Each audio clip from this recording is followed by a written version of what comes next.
Welcome to Beginning to Blend, a new Blender-centric video series focusing on two methods of modeling in Blender. I'm your host and guide, JoRaSe, and I hope you'll stick around for the duration of these videos.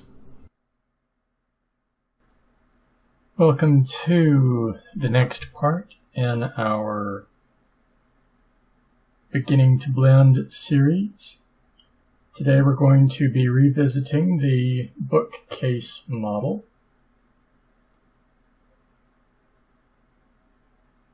Or bookshelf. I use those terms interchangeably. Probably to my detriment, but can't be helped. So we're going to use the second method, which is the Vertice Trace Method. So instead of reloading everything, I've just opened the old model, and like we did before, we will be doing the vertex trace in the second visible layer for modeling. Now let's go ahead and go into our side view and zoom in. Oh, I need to be sure I have screencast keys on so all you out there can see what I'm doing, don't I? Sorry about that. Good thing I noticed before too much had happened. So we're just going to zoom in where we need to be viewing. We need to get our cursor right here in the center. So we'll just do one left click. Now we want to come over to this Create tab on the side here. And we just want to toss in a plane. And for those who watched the book method B,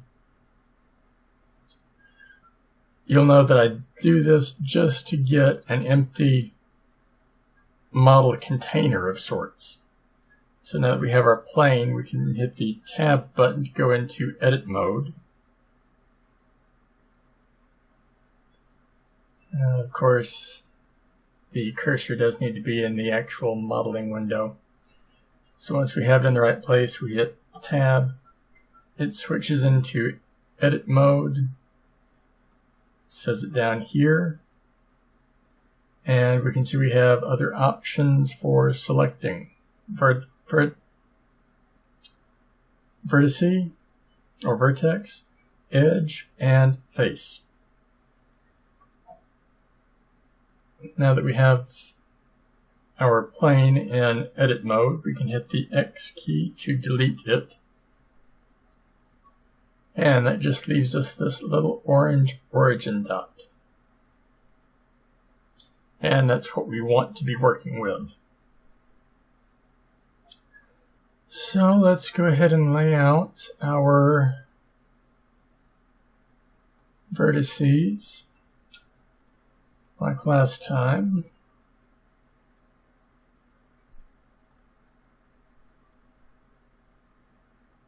Just position the cursor where we want it, hold down the Control key and one left click, followed by the A key, and then moving over to the next location. So there we have our main points. Let's go ahead and do these.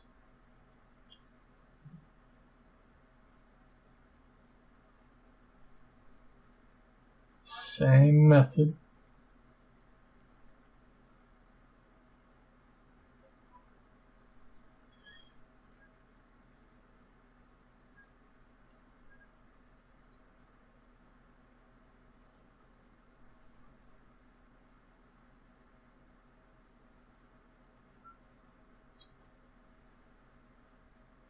And now with these, they're all on the same plane as far as the x-axis is concerned, which is what we want. So to get the outer edge, go back into the other view, and using box select, we're going to, and box select, we press the B button, gives us this nice little cursor, and we just click and drag to get the vertices we want. And now do the same on these down here.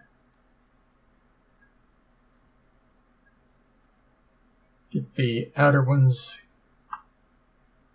copied like so. We're going to duplicate them with the Shift and D keys and then lock them in place with the Enter key. And then we just want to go into our other view, which is this one.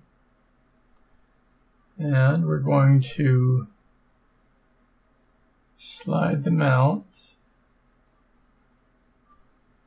And we will check this later compared to these, but right now we're just getting a rough distance. Okay, so with that, we are now ready to begin the actual edge and face building process. We want the view to be wireframe, and for that we hit the Z key, and my finger was on the key earlier and I just happened to have a little nervous twitch there, and so the button went down twice. If you were watching down here, you would have noticed that it said Z key was hit twice. So that's what that was about. Happens every now and then.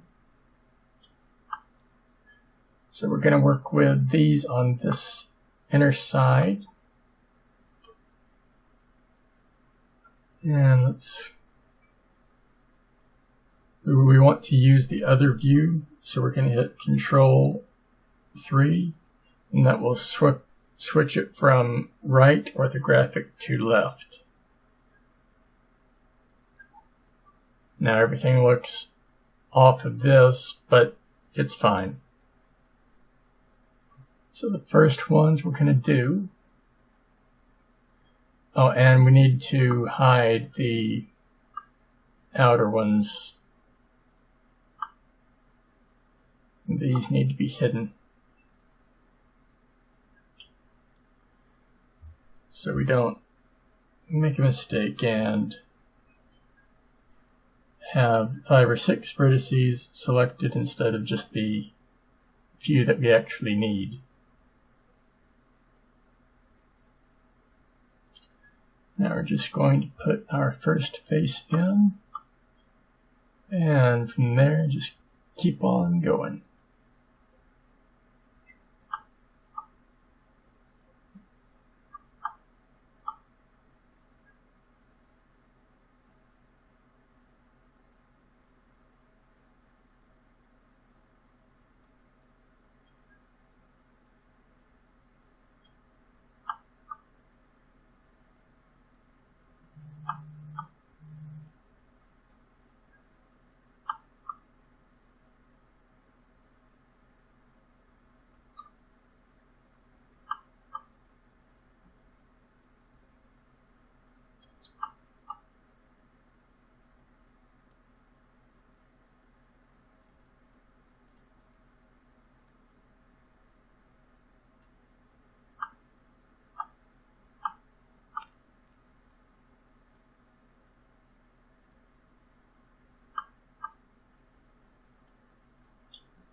I try not to use a lot of triangles. Prefer the squares or quads, but some models, the angles just don't allow for that, and this happens to be one of them.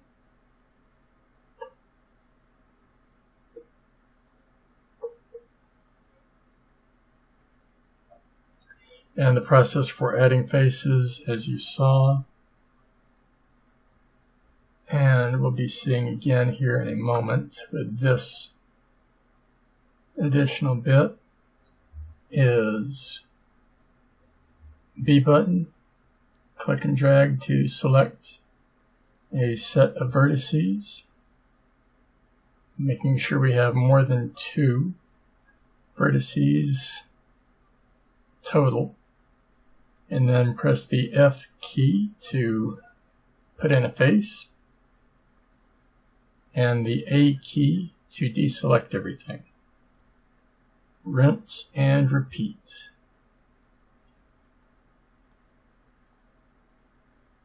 And if you're ever unsure if you've accidentally got more than the number of vertices that you're wanting, right up here at the top of the screen it says verts 4/16.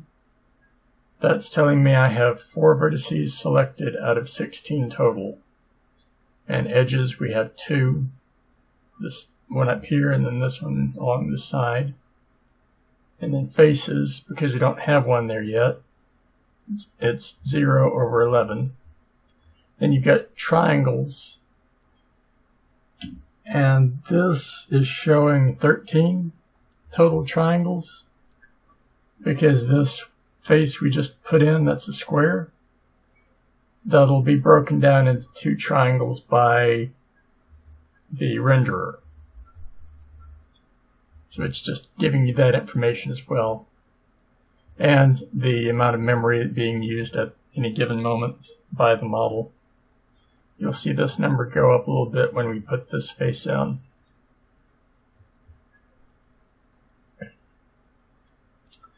So continuing on, grab the next 4 and build that face. One more time, build the face, and one more go. Finishes the job. Now we've got to put in these faces as well. So for that we're just going to select them all by holding the Shift key, the Alt key, and then right-clicking on the edge loop we want selected. And an edge loop is a group of connected vertices that are all on the same edge. We don't want all of these, so we hit the B button, and using the middle mouse button to click and drag, we deselect these, leaving 3 up here. Go ahead and put that face down. Deselect this one, and grab these 2, and put that face in. Now if we go into shaded view with the Z key, we can see that we can see through it. And I did this on purpose, so we could just be sure we're clear on how we go about correcting this kind of mistake. And the way we correct it is to select everything by pressing the A button and then hit the W button on the keyboard. And we want to go down to where it says flip normals. And this will flip the direction that the rendered side of the faces of the model are pointing. So we flip those, and now it looks the way it should. We can deselect it by hitting the A button one more time. So there's that part. Now let's just let's go into our view. This one. Hit the Tab key to go into object mode, and just make sure which side is which. Okay. So now we want to hit the G key on the keyboard, or G button. I seem to use those interchangeably. And drag it down in line with the sketch on the bottom. And when left click will drop it in place. And now we can scale this to where it matches the size. So let's go ahead and do that. Hit the S key and just drag it out a little bit. And then pull it down on the Z-axis. And there we go. Now let's position the little origin spot where the origin of the actual model is going to be, and that's going to be right about there. So we go into edit mode by pressing the tab key, hit the A button to select everything, and drag this back over.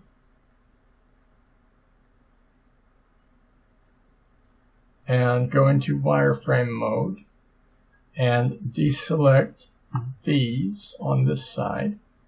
And now we want to drag it over to where it lines up on the other side. And we've got some vertices out of alignment, mainly these down here on the bottom. So to fix that, what we're going to do is flatten them on the Z-axis by pressing the S key to go into scale. We want it locked to the Z-axis, so we're going to hit the Z key. And now on the numpad, we hit the 0 key, and that tells it to scale it down on the Z-axis by a factor of 0. And we deselect all that, and now we can select everything. And given the way that I like to do my models, whenever there's something that's symmetrical, I like to save myself time and effort by duplicating it with Shift and D, locking it in place with the Enter key, hitting the Control and M keys to go into mirror mode. And we want to mirror this on the X-axis, so we press the X key and then enter one more time to lock it in place. And now we can drag it all the way over to here. And now we go into solid view, and we can see through this one. And you may be wondering, why are we able to see through this one? We fixed it before. We fixed it before in the other orientation. When you mirror something, all the normals get flipped to the mirrored position as well. So we've got to flip the normals one more time. So to do that, we hit the W key and go down to flip normals. It lost its position there. Flip them, and everything's the way it should be again. Now all that's left is to make the interior L portion. And for that, we're just going to grab these vertices on this side, and the same with the adjoining pair on the other side. And this is where it's very important that we make sure we only have 4 vertices each time. Because sometimes you can grab another one and not know that you've grabbed another one. So we just hit the F key to put the face in. Now we grab another set, move over, grab another set, hit the F key again, and one more set.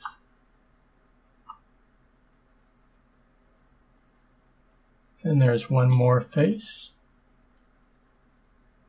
And another set.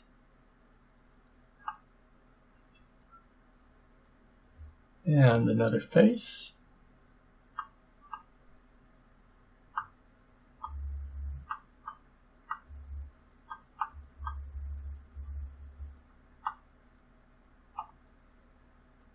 Another face.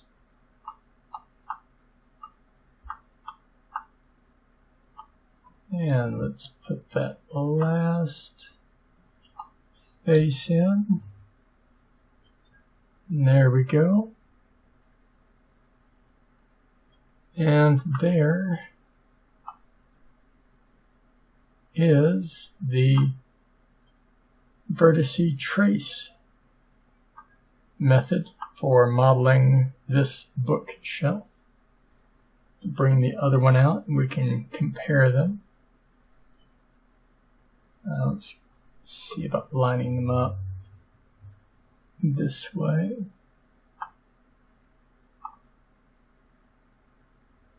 Slide that one over. Grab this one and slide it over. Both look identical to me. You've got your first method on this side, which is the blocking in and extrusion method, and then the Vertice Trace method. That's all for this session of Polygonal Art with JoRaSe. If you enjoyed what you saw, how about giving this video a thumbs up? And don't forget to subscribe so you won't miss out on future videos from me. In the video description below, you'll find my Patreon link. Feel free to check it out. Now, on to the credits.